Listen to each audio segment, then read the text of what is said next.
The Story of the Man from Toronto, 2022.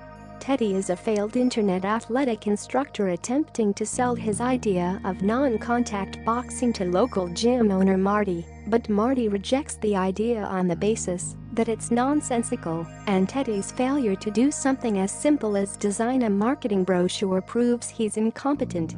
Wanting to do something for his wife Lori's birthday, he takes her away to a day spa where he has arranged for a luxurious 2-hour pampering session. Meanwhile, Teddy goes off to a secluded cabin to prepare for the rest of her surprise.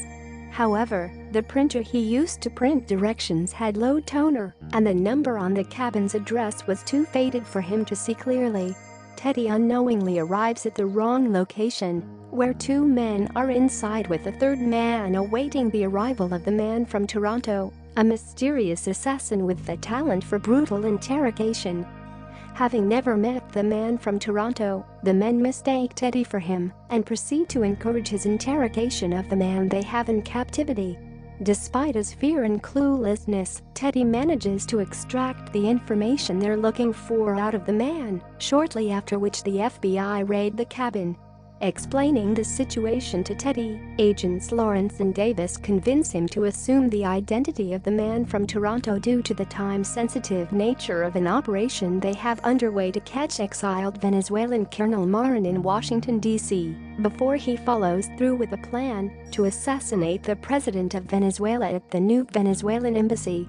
While Teddy is helping the FBI, they assign Agent Santoro, Canela, to protect Lori and act as a butler to guide her on a day of shopping and fun with her friend and, much to Teddy's jealousy, Teddy is sent to meet the colonel's wife Daniela as the man from Toronto. She tells him that they've succeeded with phase 1 of their plan, so he must go to Puerto Rico for phase 2.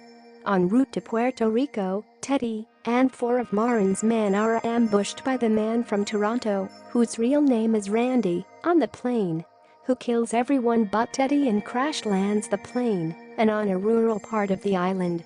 The duo proceeds to San Juan, where a technology conference is underway. After speaking with his handler, Randy decides to continue with the ruse that Teddy is him and outfits him in a suit and collection of knives, since that is Randy's chosen method of interrogation.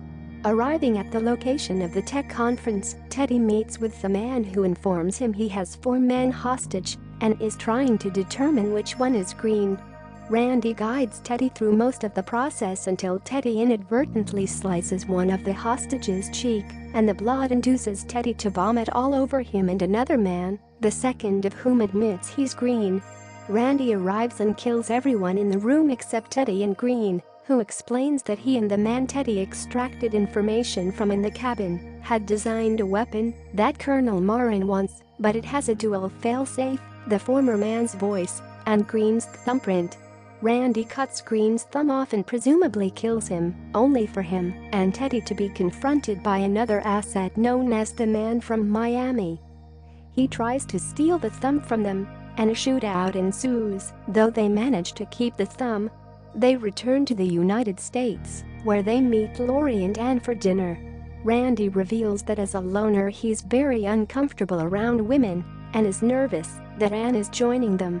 Ann manages to break through his exterior, and the 2 dance briefly before the man from Miami arrives and chases Randy and Teddy to an upstairs storage room at the restaurant. The 3 fight, ending with Teddy accidentally shooting Randy in the leg and the man from Miami making off with the thumb. This confirming Randy's suspicions that the handler had sent the man from Miami. The police and FBI arrive on the scene, so Randy and Teddy steal a police car to escape and race to the embassy to try and prevent the assassination. Arriving in time, Teddy distracts Colonel Loren and the handler long enough for the FBI to raid the building and thwart the assassination. However, Randy escapes with the money that was owed by the colonel. Teddy arrives to an empty home, Lori having left out of disappointment to catch a train and stay with her mother. Teddy rushes to stop her from leaving, but is ambushed by the man from Miami, who almost succeeds in killing him until Randy intervenes. However, several more assassins show up and Randy and Teddy are forced to fight them off. As they finish off the last of them, the handler herself arrives and attempts to kill them both to get her money back. She pursues them into a warehouse, where Teddy accidentally activates a trapdoor that drops her into boiling oil, frying her alive, and the warehouse explodes from a gas leak, ejecting Randy and Teddy into the parking lot. Thinking Randy had left, Teddy is confronted by one last assassin, the man from Tokyo. However, Randy dispatches him with his prized possession, a 1969 Dodge Charger he named Deborah. He hands the keys to Teddy so he can catch Lori at the station before she boards her train, but warns him not to scratch the car. En route to the station, the car stalls on the train tracks, so Teddy bails on foot and arrives in time to stop Lori. However, her train arrives and destroys Deborah, sending the $2 million in cash that Randy stashed in the trunk flying everywhere. A year later, Teddy, Lori, and Ann are dining at Randy's new restaurant, something Randy had confessed was a dream of his for a long time, but he hadn't opened one because he was afraid nobody would come. The three quietly admit they don't like the food, but decide to support Randy anyway until the overpriced bill comes, which Randy offers to cover. Teddy then takes Randy aside and lets him know he's made Randy a partner in his new line of gyms and hands him a small down payment to cover the cost of losing Deborah, though Randy demands full repayment and starts to choke Teddy for not fixing what he did.